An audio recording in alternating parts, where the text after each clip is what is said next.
But I wanted to turn this conversation briefly towards something else.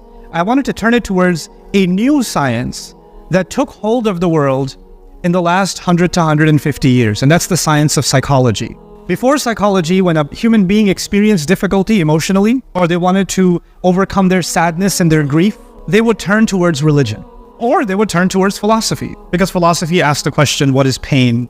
Why is there suffering in the world? What is this world all about? Right? Philosophers tried to answer this question. But then, philosophy and even the spiritual study of psychology, spirituality, they basically got replaced slowly with this new thing we now call psychology. Allah said, "Sadurihim ayatina fil afaqi wa fi anfusihim." We'll show them our ayat inside themselves. And what is psychology doing?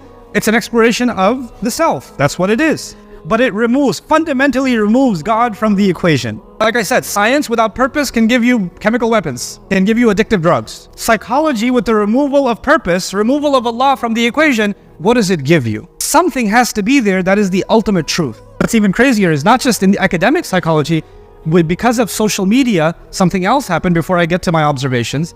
And that is that in any subject, let's say physics, any subject, let's say mechanics, there are people that actually know mechanics, they actually know physics, and those are professors and PhDs and researchers, but they don't have a YouTube page. But there's an 18-year-old who's read a couple of books on it, and he's got 5 million followers on his YouTube page, and he's a much more popular content producer on physics, even though some of his physics is a joke. If academics actually looked at his work, they'd say, what is this? But he's got more followers because now you can present content in a more interesting way, even if it's not well researched, and it will sound convincing.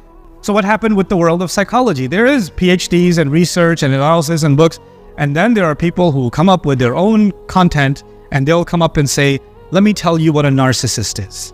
Let me tell you what a toxic person is. Let me tell you how to draw boundaries. Let me tell you about trauma. And you've got these people that just became self-diagnosing. So what used to be arrogance can now be called self-care. What used to be bad akhlaq can now be called drawing a boundary. Somebody's telling you a harsh truth. وَتَوَاصَوْا بِالْحَقِّ, meaning you're telling somebody a truth that maybe they don't want to hear, but they need to hear it. You say, this is gaslighting. I'm being gaslit. So now what we do is we take psychology and we actually undermine some of the most important experiences in our lives, because the ultimate thing is I need to feel good. Anything that gets in the way of me feeling good is bad for my psychology. So the ultimate goal is to keep yourself happy. The direction that psychology is going in now, pop psychology, reminds me of the ayah of Surah Al-Jathiyah.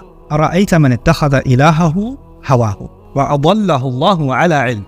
Did you see someone who takes their feeling, their empty feeling, and they turn it into their God? Their God has become their feeling.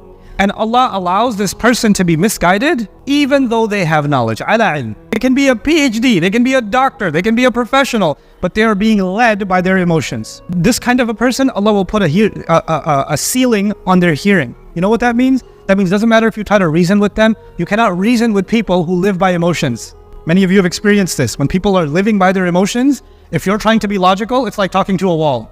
But I feel. The feeling is... That's the God. Who's going to guide them after Allah? They replaced Allah with their own feelings. That's why there's no more guidance for them. After they remove Allah from their hearts, what guidance can they have?